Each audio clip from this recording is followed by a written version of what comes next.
Bismillahirrahmanirrahim. Walladzi arsala rasulahu bil huda wa dinil haq liyudhhirahu 'ala dini kullihi wa kafa billahi syahida. Asyhadu an la ilaha illallah wa asyhadu anna Muhammadan abduhu wa rasuluhu. Amma ba'd.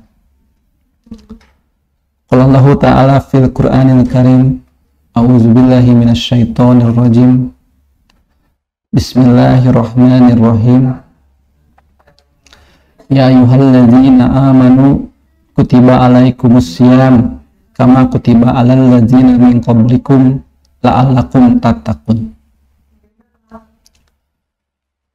Alhamdulillah, puji dan syukur kita panjatkan kehadirat Allah Subhanahu wa taala yang atas izin dan perkenannya, dan tidak lupa sholawat serta salam semoga tercurah kepada junjungan kita Nabi Muhammad Sallallahu Alaihi Wasallam, tidak lupa kepada para keluarga, sahabat, dan para pelanjut pemikul risalahnya yang sampai kepada kita. Amin. Baik, dalam kajian kali ini tentunya saya akan membahas seputar Ramadan, bulan yang dimana memiliki perbedaan, bulan yang dimana penuh dengan keistimewaan, bulan yang dimana begitu banyak orang ingin berlomba-lomba dalam kebaikan, karena pada bulan ini tentunya pahala yang Allah tawarkan kepada hamba-hambanya yang beriman tentunya lebih banyak, berbeda dibanding dengan bulan-bulan yang lainnya. Dan bulan Ramadan tentunya banyak keistimewaan yang dapat kita rasakan, yang dapat kita ambil hikmah pelajaran di bulan Ramadan ini. Adapun pada kesempatan kali ini setidaknya ada beberapa hikmah atau ada beberapa pelajaran yang bisa kita ambil dari bulan Ramadan,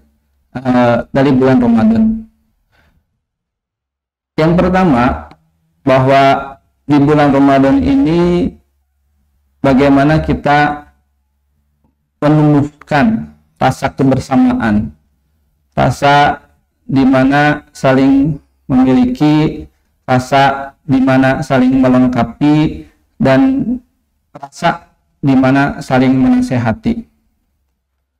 Tentunya ketika bulan Ramadan, kebersamaan ini begitu terasa, dimulai dari bangun untuk sahur, terus buka, terus bagaimana kita melanjutkan aktivitas-aktivitas yang lainnya seperti majelis taklim atau sholat tarawih. Ini merupakan satu bagaimana Allah ingatkan kita pada dasarnya harus bersama-sama.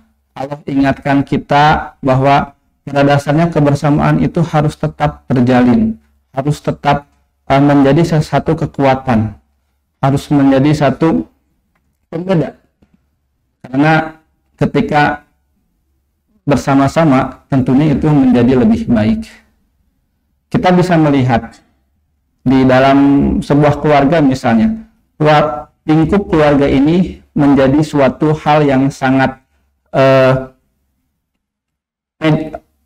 media sebagai kebersamaan itu terbentuk, dimana tatkala kita sahur misalnya, dan tatkala pada saat itu ada anggota keluarga kita misalnya yang susah bangun, dibangunkan itu susah, tapi tatkala bulan Ramadan itu begitu anggota keluarga yang lainnya ingin membangunkan anggota keluarga yang tidak bangun. Ini menandakan kebersamaan di dalam bentukan keluarga itu menjadi suatu kebersamaan yang harus tetap terjaga, dan ini pun sebagai satu harapan bahwa keluarga adalah sebagai ruang lingkup kebersamaan itu terbentuk gitu.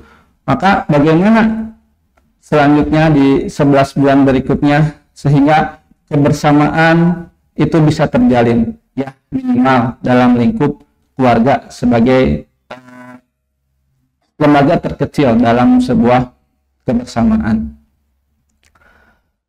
Yang kedua, bahwa bulan Ramadan ini sering dikaitkan bahwa sebagai bulan berbagi, di mana semua orang berlomba-lomba ingin melakukan satu kebaikan.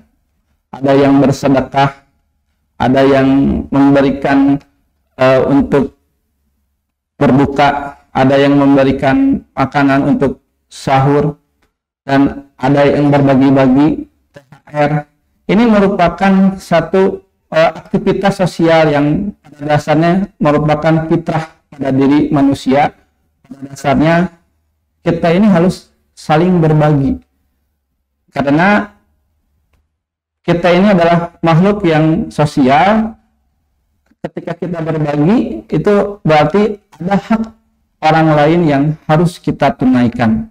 Dan di bulan Ramadan ini pun kita diperintahkan untuk menunaikan ibadah yang lainnya, yaitu ibadah zakat fitrah, yang dimana ini sebagai media untuk membersihkan jiwa kita. Jadi pada bulan Ramadan ini kita dibersihkan baik jiwa, baik harta kita, dan mudah-mudahan ke 11 bulan berikutnya pun bahwa mentalitas kita untuk saling berbagi ini bisa dibuktikan, bisa diaplikasikan di 11 bulan berikutnya. Poin yang ketiga adalah kita belajar tentang aturan. Bagaimana di bulan Ramadan ini kita belajar terkait tentang aturan. Aturan kapan kita boleh makan, kapan kita tidak boleh makan, hal apa saja yang harus dilakukan, hal apa saja yang tidak boleh dilakukan. Ini tentunya menjadi satu peringatan kepada kita bahwa kita ini adalah makhluk yang pada dasarnya harus adanya satu aturan yang sesuai dengan Al-Quran dan As-Sunnah. Karena aturan ini pada dasarnya melekat, selalu ada di hadapan kita, selalu ada tatkala kita berhubungan dengan masyarakat, dan di dalam lingkungan kita pun pada dasarnya aturan itu ada. Nah, tatkala bulan Ramadan ini aturan itu begitu terasa, aturan itu begitu tampak. Tadi kita belajar mana yang boleh, mana yang tidak boleh, mana yang apa yang harus kita lakukan, mana yang tidak boleh kita lakukan. Ini begitu terasa. Contohnya pada bulan Ramadan, misalnya kalau seseorang melakukan satu perbuatan yang perbuatannya itu misalnya ngegosip. Nah, tatkala pada saat itu pun ada temannya yang memperingatkan, jangan ngegosip, nanti puasanya tidak dapat pahala. Tampak saja pasti dia pun akan berhenti. Ini menandakan bahwa adanya satu peringatan yang ada, yang ada di bulan Ramadan itu begitu sangat terasa. Intinya, marilah kita jadikan bulan Ramadan ini adalah sebagai bulan untuk meningkatkan ketakwaan kita, dan marilah kita jadikan bulan Ramadan ini adalah mempererat hubungan kita, minimal hubungan di antara keluarga, dan terus menjadikan bahwa kita ini adalah sebagai makhluk sosial, makhluk yang selalu berbagi, dan tidak lupa juga bahwa kita ini adalah sebagai makhluk yang mempunyai aturan yang harus kita pegang, yaitu adalah Al-Quran dan As-Sunnah. Mungkin itu saja yang bisa disampaikan, kurang lebihnya mohon maaf. Ditutup dengan doa, Rabbana atina fid dunya hasanah wa fil akhirati hasanah wa qina azabannar. Wassalamualaikum warahmatullahi wabarakatuh. Allah